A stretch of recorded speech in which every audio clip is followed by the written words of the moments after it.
નમસ્કાર. સુરત શહેરના સરથાણા વિસ્તારમાંથી એસઓજી દ્વારા નકલી નોટનું મિની કારખાનું પકડાયું. અંગત માહિતીના આધારે રેડ કરતા નકલી નોટ, કોમ્પ્યુટર અને અન્ય મુદ્દા માલ મળી આવ્યો હતો. રેડ દરમિયાન 3 આરોપીને રંગે હાથ ઝડપી પડાયા હતા. માસ્ટર માઇન્ડ સાગરને ગણતરીની મિનિટોમાં ઝડપી પાડી જેલ હવાલે કરાયો. માસ્ટર માઇન્ડ સાગરની સાથે રાહુલ, ભાવેશ અને પવન નામના ઇસમોની ધરપકડ કરાઈ. છેલ્લા 1 મહિનાથી આ લોકો ચલણી નોટ બનાવતા હતા. હાલ ચારેય આરોપીઓની પૂછપરછ ચાલી રહી છે.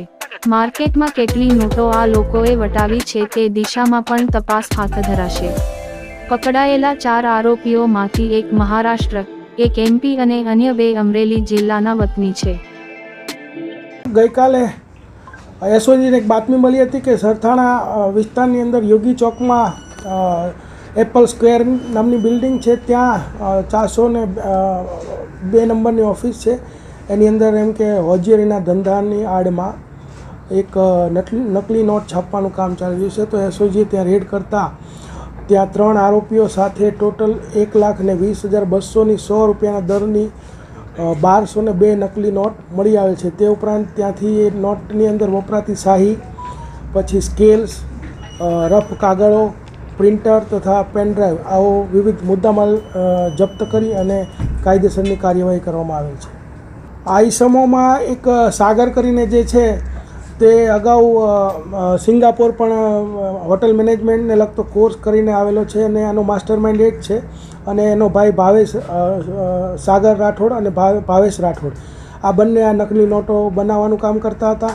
અને જે બીજા 2 ઇસમો જે પકડાયા છે, રાહુલ શંભુભાઈ અને પવન બોન્ડે, આ બંને ડિલિવરી લેવા માટે આવેલા હતા. જે તે વખતે સ્થળ ઉપરથી સાગર ભાગી ગયેલો, પરંતુ ત્યારબાદ વહેલી સવારે એસઓજીની ટીમે જે વોન્ટેડ આરોપી સાગર હતો એને પણ પકડી લીધેલો છે. પ્રારંભિક જે પૂછપરછ કરીએ તો પહેલાં એ લોકોએ 10,000 રૂપિયાની નકલી નોટ બનાવેલી અને લારી ગલ્લે અથવા તો પેલી ચાની કીટલીને એવી જગ્યાએ છૂટક અને વાપરીતી વરાછા વિસ્તારમાં.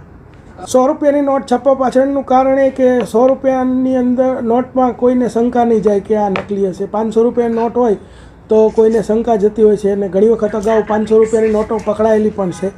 તો એ લોકો વધારે ખરાઈ કરતા હોય છે. એટલે એ લોકોનો ઈરાદો એવો છે કે ભાઈ 100 રૂપિયા આપણે છાપીશું, જલ્દી પકડાઈશું નહીં.